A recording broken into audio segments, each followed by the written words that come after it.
Jakie Robinson impacted the game of baseball more than any other. Breaking the color barrier wasn't enough for Jakie. He wanted more. He knew that the game of baseball was becoming more equal and wanted the United States as a whole to become more equal as well. Jakie Robinson had many accomplishments that helped shape the society as it is today. Jakie Robinson is important to Major League Baseball and prejudice because of his breaking of the color barrier and striving to stop prejudiced behavior. The other team is through. Did you see Jakie Robinson hit that ball? He hit it, yes, and that ain't all. He's no home. Yes, Jakie's real gone. Jakie Robinson was born in Cairo, Georgia, January 31st, 1919, to a family of sharecroppers in an almost all-white neighborhood. While growing up, his mother, Mallie Robinson, single-handedly raised Jakie and his 6 siblings. Throughout the early years of his life, Jakie and his family experienced a lot of prejudiced behavior. His mother would always stand up for what she believed in and help strengthen Jakie against it. After high school, Jakie decided to go to the UCLA in California. There, he was UCLA's first to win varsity letters in all 4 sports: basketball, football, track, and of course, baseball. After a while, Jakie got kicked out of the UCLA because of Jakie's financial issues. After he was kicked out, he joined the Army. After 2 years of service, he was arrested because he refused to sit at the back of a segregated bus. Branch Rickey selected Jakie as the first African American to play in the MLB since the sport was segregated. Rickey knew that Jakie was a good enough player, but wasn't sure if he had the guts not to fight back. Jakie entering the MLB had a huge impact on the anti-racist battle in the United States. When he entered the major leagues, he thought he was going to change the game, but ended up impacting the United States imperialism on the world stage. This meant that he presented a new image of the United States to the whole world. All of the prejudiced behavior that Jakie thought he was going to encounter ended up turning out to be true.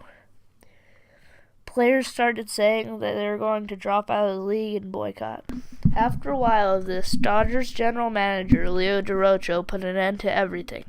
He told every player on the Dodgers team that he would rather trade all of them sooner than he would Jakie. After he did this, it ended up setting a tone to all of the Dodgers players for the rest of Jakie's career. Jakie went on to have an amazing career. The first year that Jakie was in the league, he won the National League Rookie of the Year honor. A few years later, Jakie won the National League's Most Valuable Player of the Year award, and also won the batting title with an average of .342. After this, Jakie and his team won the World Series pennant in 1955, and soon after retired from the game. When Jakie dropped out of the league, he became a vocal champion for African Americans because he helped them fight against prejudiced behavior in athletics, civil rights, and other social and political causes. Jakie went on to become the first ever black television analyst in the major leagues. ABC hired him, and every time Jakie went on TV, he became more and more of an idol for blacks around the world. After this, Jakie went out on to become the first ever black vice president of a major American corporation. The company's name was Chock-full O' Nuts. This company sold all types of coffee products, which helped Jakie promote. Also, Jakie impacted the business field after his retirement from baseball. He continued to be a political activist for social change when he helped establish the Freedom National Bank. This bank was located in downtown New York. The Freedom National Bank allowed the black community to strive because they never had a bank in any populated area before. Jakie also went on to join the board of the NAACP for 10 years. While he was with them, he raised money to try to put an end to segregation. Even after Jakie accomplished all of these things, he got inducted to the Major League Baseball Hall of Fame in 1962. He was also given the Presidential Medal of Freedom and the Congressional Gold Medal because of his achievements and what he had done in the past.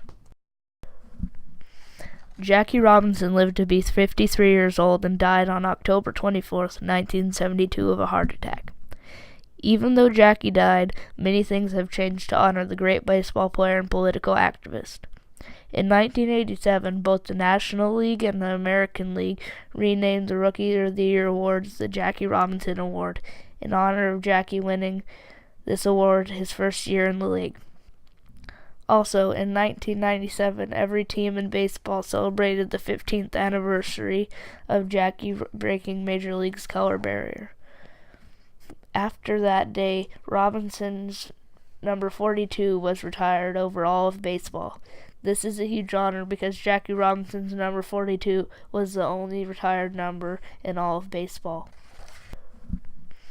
Jakie Robinson lived to be 53 years old and died on October 24, 1972 of a heart attack. Even though Jakie died, many things have changed to honor the great baseball player and political activist. In 1987, both the National League and the American League renamed the Rookie of the Year awards the Jakie Robinson Award in honor of Jakie winning this award his first year in the league. Also, in 1997, every team in baseball celebrated the 15th anniversary of Jakie breaking Major League's color barrier. After that day, Robinson's number 42 was retired over all of baseball. This is a huge honor because Jakie Robinson's number 42 was the only retired number in all of baseball. Jakie Robinson, a very important character to sports and prejudice because of his ability to rebel against a dominant ideology that was holding the black community back for so many years. Jakie Robinson helped the black community strive. In doing so, Jakie became an inspiration to many people and an idol to others. After all the awards, accomplishments, and heroism, many are able to see why Jakie is so important to Major League Baseball and prejudice.